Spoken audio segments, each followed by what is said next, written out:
I think we sell ourselves short a lot in terms of thinking that we can't change, or we're too old to change, it's too late to change, I'm already so set in my ways. But where there's a will, there's a way. And if you're willing to put in some time and effort and energy into it, change is possible. Absolutely 100% possible. Hi, I'm Meg. Welcome to plantfitmeg. Welcome back to the channel. If you're new here, I'm an online health and fitness coach, and my goal on this channel is to help empower you to make healthy lifestyle choices and change your life. I strive to be the resource I would have wanted when I was making my healthy lifestyle changes and lost 80 pounds and dramatically improved my health. So if that sounds interesting to you, please consider subscribing to the channel. And let's get right into the topic of today's video.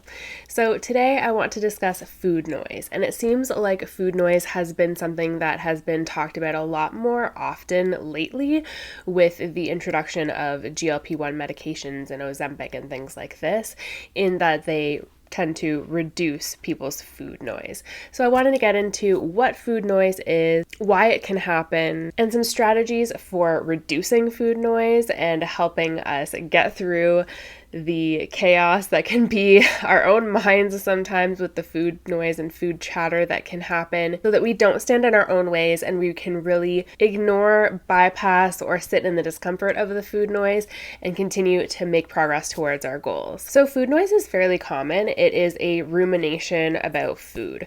So it's not just thinking about food and, oh, what am I going to eat next, and then moving on with your day. It's this constant chatter in your mind about what am I eating, what am I eating at my next meal, what am I eating at the meal after that, when's my next snack.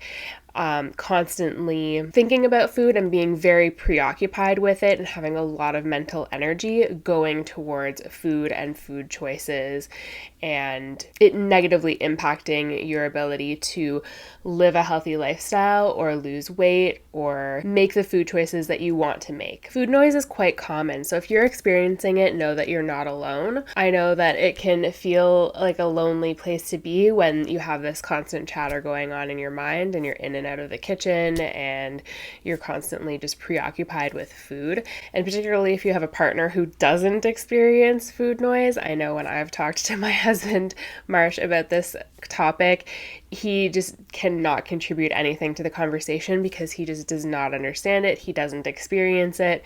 He's just like, what are you talking about? Like, it's just food. You just eat it and move on.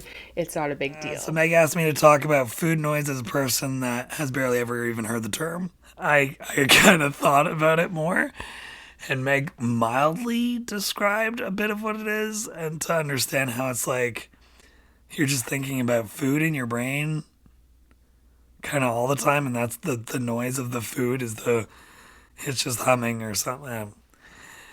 I don't understand. I don't think about food. In fact, I don't think about food so hard that I've gotten to the point where I will forget to eat. So it's very difficult for me to wrap my head around just food living in your mind all the time. But yeah, I took it. Or the other part I thought was like, because of like modern day society and you're out in the world and you're just inundated by like advertisements for food. That made sense as food noise for me, but I never thought of it as like in your brain and just there as people thinking about food. I'm sorry to laugh. That's how far removed it is from my brain. What's your sense of my experience with food noise in the past versus now? Obviously, you're not in my head and in my brain, but what is your sense of perhaps how that has been for me? Looking back at how Meg used to eat, I see why food noise is a thing. Like, if you were to have known Meg, like 10 plus years ago, and, I don't know, just anything that was food related that popped into her periphery of environment, I was like, ooh, I'm gonna eat that. It didn't matter what it was. That was already in her head all the time. So any teeny tiny prompt toward a desired food was enough to push it over the edge. It was very quick. It's funny now, but it's really funny now, but funny when you're I know. I'm sorry. I laugh hard because I've just we've been through it. In reality, having that as a everyday, all the time occurrence to me seems mentally exhausting. I don't know. I It can't. is. It's got It like is. mentally exhausting. I don't even know how people. That's why I say like it's so far removed from my mental weight load that I don't even know how to fully relate. And then now it's just Meg's found a way to kind of resolve a lot of food noise. Like she probably, in my perspective, hears it and they think it. But I think that there's a boundary level set now, or like there's an additional override that quick stimulus needs to go through before Meg's like, okay, yes or no. But again, it's mentally exhausting. Like I'm thinking about it as I sip my coffee. Who the hell wants to have to think that hard? Nobody wants to think that hard about everything they eat. I can't even imagine. But I don't think about it unless I'm actively already engaged and about to sit and eat something. It would never be like, oh boy, I gotta eat dinner in a few hours, and So you never I think about what you're never, going to eat for dinner or what you're going to eat for lunch so or rarely, unless it involves, okay, so it involves the constructs around the food, not the food. So for me, if I'm thinking about lunch before lunch at work, it's, oh dear God, what fresh hell do I have to endure to get some sort of food? I have to go to a grocery store, or I have to, right? I don't want to do any of that. I want food to populate. But if it's already there, if you bring food with you, you literally don't think about it until it's Oh walking God, by. no. I'm likely to forget it even exists in the fridge. It could be it could be my favorite, like it could be like top tier leftovers for me or something. I would not think about it. And then dinner, I mean, it's rare. It has to be something. In order for me to think about dinner before dinner, it needs to be a situation where I haven't eaten all day or nearly haven't eaten all day up to a certain point, and I'm just very hungry. So I'm like, oh, I gotta eat when I get home, you know? Yeah, which isn't healthy or good It's not either. good either. But, Yeah. and then on the flip side, like, if let's, most days I eat like a reasonable human and I, consume midday snacks and meals, I don't think about dinner at all. I have no concept. I'm not thinking about dinner until I walk into the kitchen and open the fridge and realize I don't have the groceries available. That's how far food noise is removed from me. I can walk down a busy street with all the little restaurants along the side, and the poster has to be, I mean, it would have to be freaking pristine looking food that just, I mean, it would have to be next level for me to be like, oh yeah, we're going in there. Like, it couldn't be a regular food ad. That's boring. Fascinating. Thank you for your contribution to the food noise discussion as someone who does not experience food noise and is way, way, way on the other end of the spectrum. I might come back after I've done some reading here, folks. Well, you watch the whole video and then we'll come back and we'll get your reaction after the video about your newfound understanding perhaps or what your thoughts are. I'm curious. I'm curious about how closely my understanding of what Meg endures or others that might endure food noise endure versus what Meg's reality is when she explains it to everybody in the video. And so, if you're anything like me, you know what food noise is like. And I have found ways to quiet the food noise and make it simmer down and let it just kind of linger in the background or just have it not be as much of a thing. So, know that even if you are experiencing food noise and it's really bothersome to you and really dramatic and really intense, know that change is possible. It takes time, it takes practice and patience, but with persistence and with continuing to implement the strategies that I'm going to talk about, you can absolutely reduce the food noise. So a few reasons why food noise happens is under eating or dieting really dramatically. If you're being overly restrictive, that can lead to greater thoughts about food and ruminating about food. Also, if we're not eating at regular meal times or we're not eating balanced meals, that can also increase our food noise a lot. Another issue can be undernourishing. So maybe we're eating enough calories to sustain us, but maybe we're not really nourishing ourselves well enough to have the correct macronutrients and micronutrients that we need in order to feel really full and satisfied. For example, some really highly processed foods are very calorie dense. They contain a lot of calories per gram, and you could eat a lot of that item and not feel full. And because in your body you have nutrient receptors and stretch receptors that are evaluating your fullness, your body will continue to tell you that it needs more, even if your calorie count is where it needs to be, but the nutrient density isn't there. Your hunger hormones will be signaled and you'll feel more hungry and be thinking more about food more often. Eating more highly processed foods also leads to more cravings and more desire for those same types of foods. The good news here is that the same goes for healthy foods. So you might think, oh, like broccoli is boring, potatoes are boring, whole foods in general are boring, but they're not boring. The thing is, the more of whatever foods you eat, your gut gets used to those foods and those little gut microbes want more of the same.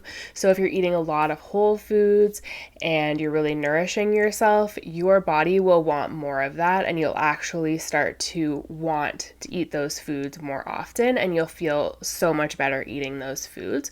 Whereas if you're eating a lot of more highly processed foods, your gut microbes are also going to want those foods. You're going to have more cravings for those foods, more preoccupation about those highly processed food items, and the cycle will continue. I definitely recommend eating more whole foods, focusing most of your diet. It doesn't have to be 100%, but even if it's like 75, 85, 90%, if you're kind of working your way up to eating a lot more whole foods and really nourishing yourself and eating balanced meals, will be really helpful in reducing that food noise. If you're curious about how to put together a balanced meal and how to make this work with whole foods, a general guideline, general recommendation for most people is to split up your plate into half of your plate being your vegetables or your fruit, and then a quarter of your plate is your lean protein source, and then the other quarter of your plate will be your whole grain or starchy vegetables. And adding healthy fats as a condiment over the top, whether that comes from a sauce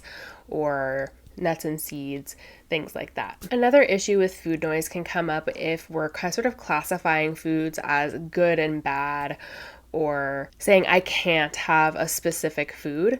This can be helpful sometimes in the short term for certain personality types. I know this has worked out well for me in certain instances, in certain phases, but I think overall the goal eventually is to be able to have these items, these more processed items, the bad food, quote unquote, items. I don't like to use that terminology, but things that are a little bit more processed, having them on occasion, having them here or there, and it not being a big deal, and being able to move on with your day and get back to eating whole foods right away.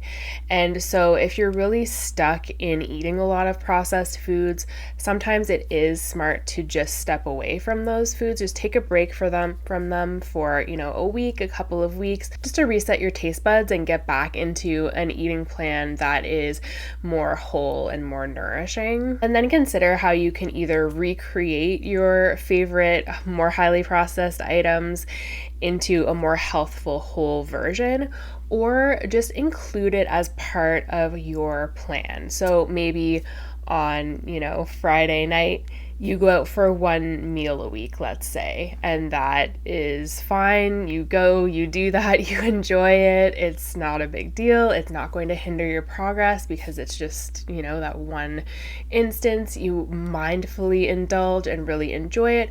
And then you can carry on and get back to your whole foods right away after that. And like I said, slightly different strategies will work for different people. Another recommendation is to just eliminate the more highly processed foods for a time being, just to kind of get back to baseline, back to basics with whole foods, and then gradually reincorporate things and sort of test the waters and see how you do with it.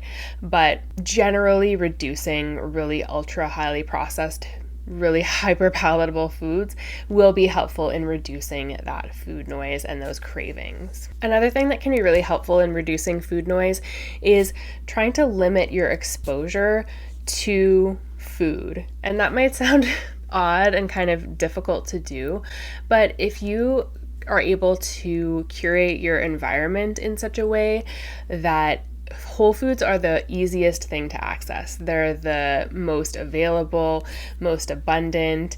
The first thing you see when you open your fridge or open your pantry is whole foods. You're much more likely to reach for them and to not have as much preoccupation with those thoughts around foods. Other things that can really increase the food noise beyond your home environment is being exposed to food messaging or food advertisement in social media or elsewhere online, recipes even, being in other environments and other places where there's a lot of food around, being in restaurants and buffets and things like that.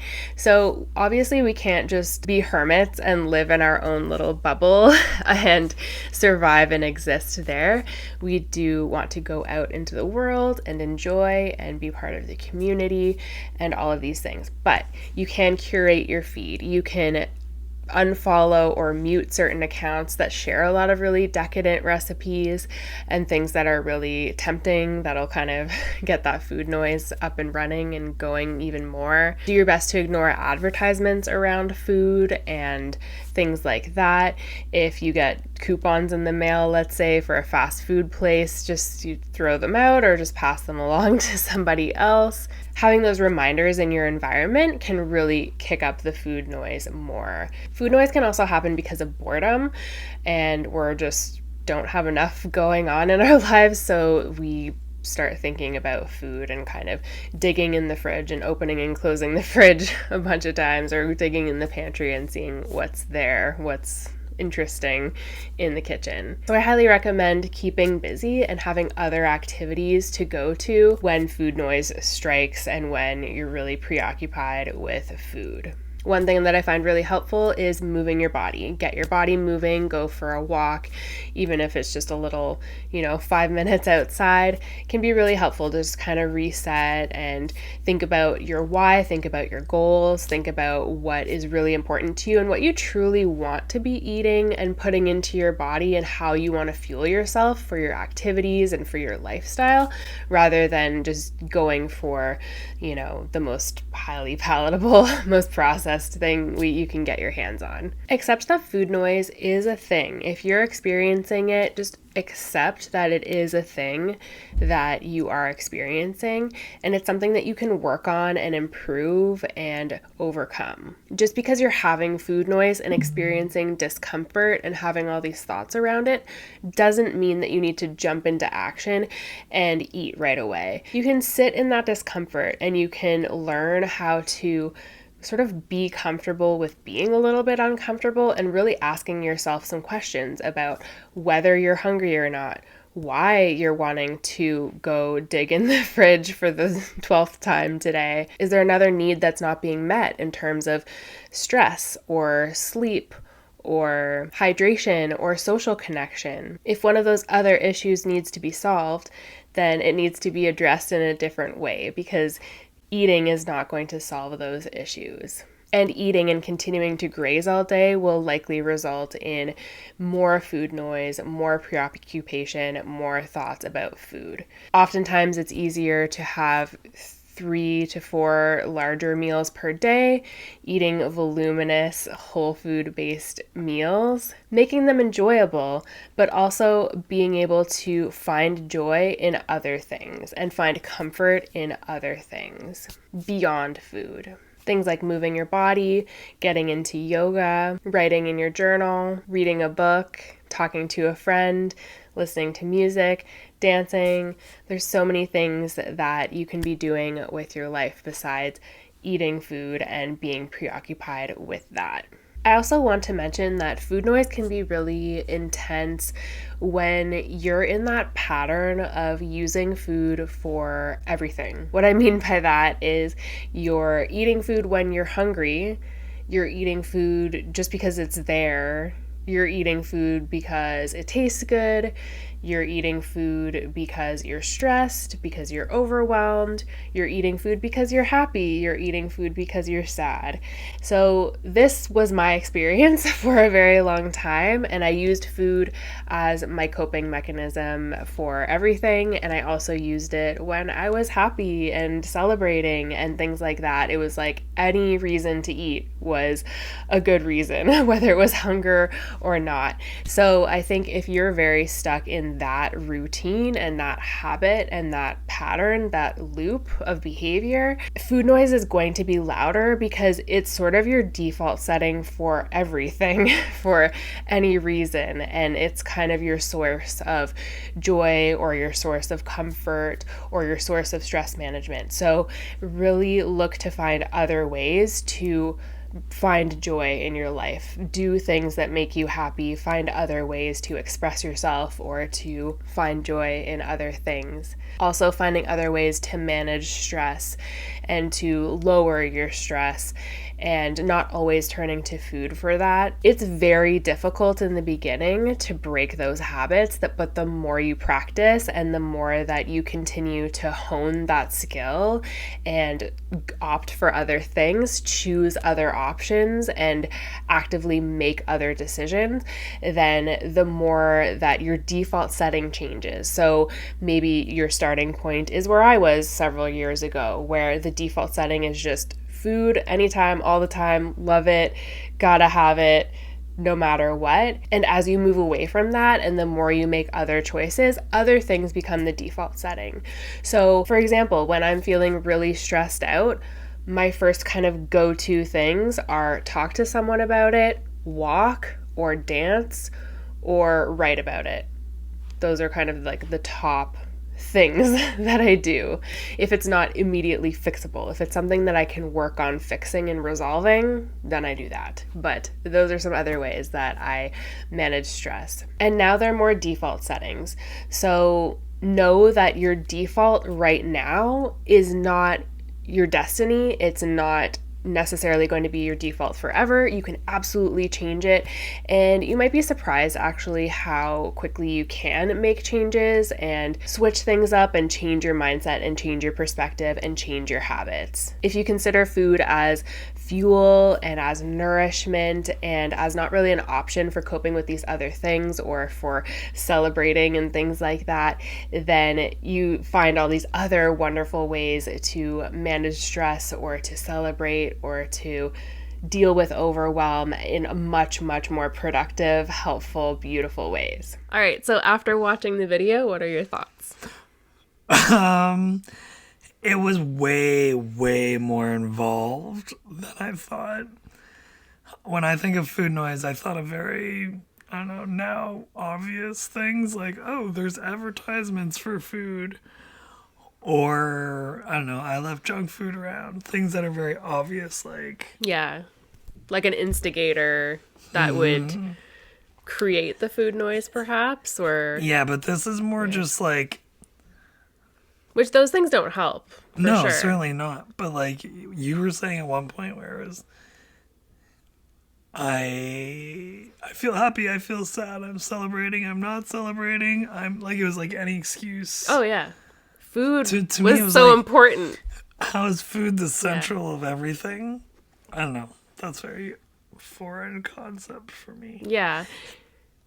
Sorry. Go ahead. And then the other thing was like how, like, I knew this to a degree, but I don't think about it that much. But how we like train ourselves biologically to like have urges towards certain foods through our dietary habits, right? Like, Oh, I see. Yeah, like you're training your butt. I was training my butt. Sure. Training it was growing. Training your gut biome. Oh, okay, yeah. Is what I was trying to say. Yeah, you can sort of retrain it and teach it what it likes, and it takes time to to build that. Have you had an experience of that with changing your diet from one that was an omnivorous and more processed diet to one that's more whole foods and vegan? And Yeah, certainly. Like I've done like retraining my taste buds is how I think about it. Yeah. More so. Yeah, certainly there's foods that I eat now that I was never interested in eating before. And like vice versa. Yeah. Do you think because you also had a period of time where you gained weight when I got pregnant Yeah. and, going through that whole process, which is like a whole nother story, but you kind of gained weight a little bit with me Yeah. and like when Riordan was first born and stuff like that. Do you think you experienced food noise with that weight gain, or do you think it was, no, No. it was more just habit based? It was more just habits routine? and like lifestyle. Like we were more sedentary and like just all those things. I don't experience. I can tell you, even with your further explanation of video and a better general understanding of food noise, I have never experienced it. You can tell me more definitively 100% that it's just not a thing that you experience. Never. Yeah. So the beauty of this and the thing that I wanted to get through and why I wanted to invite Marsh on to talk about this was that I think it is somewhat common for in partnerships that one partner experiences food noise and the other one doesn't. And if the partner who doesn't experience food noise, to them it's just like, well, just don't eat the thing, or just like Yes. why are you overthinking this? Why like are you what thinking about this? And so it's really can be hard for them to understand and conceptualize. So I thought it would be interesting to hear from completely the other perspective of someone who just completely like does not like experience that at all. And you only had that one brief time period where you did have an issue with your weight and you were uncomfortable, but you weren't like, I don't think you were overweight or anything like that per se. You were probably still like on the high end of the normal range, perhaps, like if we were looking at BMI or something I was, like that. I was probably on a high end of BMI, but I was by no means in an overweight category. I don't And think. you lost it relatively quickly. And so I think that's the difference too, is like an understanding that if you do experience food noise, it's going to be more challenging to lose weight. And if it's something that you've always experienced and it's kind of your default setting and it's something that that's just the way you live. And that's like the way you think other people experience life too. Like before I knew that some people didn't have that, I just assumed that everyone thought that way. Everyone loved food as much as I did and was like as excited about it and ate it for any reason and had all these like all this chatter and all these thoughts, right? So I think it gives a good perspective to have an understanding that obviously there are people like us who, and I'm talking to you, not us, but people like food, us who experience food noise and who have a hard time with it, and it's really a challenge to turn that around and shift gears. And then there are people like Marsh. Like it's equally as difficult for me to understand. Like I think on both ends of the spectrum, right? Like my mental capacity for this is very limited.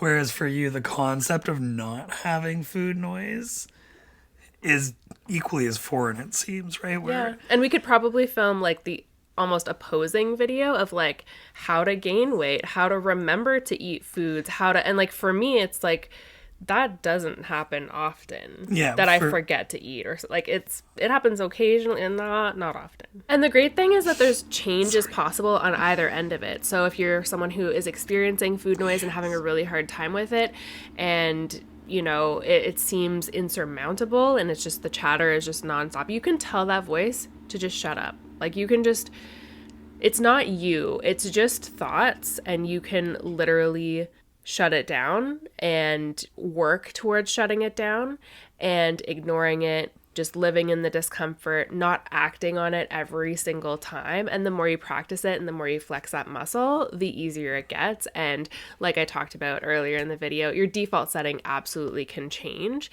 and your taste buds change and all these things. Like we are so much more adaptable and changeable than we think we are. And I think in the past, like you even had a harder time with like remembering to eat meals and being more consistent with that. And now you're like, okay, I recognize I do need to fuel myself properly. I do need to make sure I maintain my weight, because if I don't keep an eye on it, I'm going to be underweight and I'm going to have issues on the other side of things. And that's not healthy either. And that's not good either. Yeah, absolutely. as you were speaking, it all clicked where it's, you can certainly retrain yourself. There are things that I used to eat all the time that I never touch anymore, and vice versa. And again, that for me, I can mentally check into, oh yeah, hunger. I'm here for it, and it's important, and I feel better for it. And the opposite end of the spectrum is obviously true too. And it takes efforts. Yeah, and that's a huge thing that I had to learn was, what is hunger? I just felt like I was either always hungry or never hungry because I was eating for all these reasons that hunger, it was like I never really experienced it. Or I don't know, it was weird. So it took time to figure out, but I just want to reassure you that it is figure outable. You can do it. If I can do it, you can do it. I'm not some special magical unicorn. Like, it is figure outable. So I just want to reinforce that and thank Marsh for sharing your perspective on the channel. Yeah, thank you. It honestly felt strange, almost awkward at times because I'm so different in this. So for all of those that deal with food noise, I just want to try to empathize with y'all. Yeah. Absolutely. Yeah. But anyway, back to previous Meg. So if you're having a lot of preoccupations around food and really thinking about it all the time, know that you're not alone, and it is a common thing that many of us experience. I know my food noise definitely decreases when I follow these strategies, when I'm eating more whole foods, when my stress is managed, when my sleep is good, when I'm busy and I can distract myself with other things besides being preoccupied with food. If I sort of plan my food ahead of time to a certain degree in terms of meal planning, meal prepping, and just having food sort of ready to go so there's not as many decisions to make surrounding food. It's just, okay, I've made the food, it's ready to go. I can just eat it, enjoy, and then move on with my day and enjoy my life. Fuel myself for my activities and for my lifestyle and what I want to do and what's truly important to me. Enjoy my food, but find joy elsewhere and do other things with my life beyond just eating all the time. Don't let your past dictate your present. They say that old habits die hard, and they do. And at the same time, you can overcome them. You can work towards changing things and developing different habits and new habits. And I think we sell ourselves short a lot in terms of thinking that we can't change, or we're too old to change, it's too late to change, I'm already so set in my ways. But where there's a will, there's a way. And if you're willing to put in some time and effort and energy into it, change is possible. Absolutely 100% possible. So I'm wishing you all the best on reducing your food noise. It is difficult to do and it does take some time, but it is absolutely possible to reduce that chatter in your brain about food. Let me know in the comments section what you're going to do to help with your food noise. One thing you're going to do this week, one action step, one course of action that you're going to take this week to improve your situation. It could be a stress management technique in terms of like breathing or yoga or meditation, or just taking a step away, taking a break. It could be eating more whole food meals. Whatever you choose to do, please let me know in the comments section below. Know that I'm cheering you on, and if you leave comments down below, I'm sure everyone in the community will also be cheering you on as well. Change is possible. If I can do it, you can do it. I believe in you. Let's go. If you're still watching this video, leave a potato emoji in the comment section below. Please like and subscribe. Thank you so much for watching. I hope you're having a great day, and I'll see you in the next video. Bye!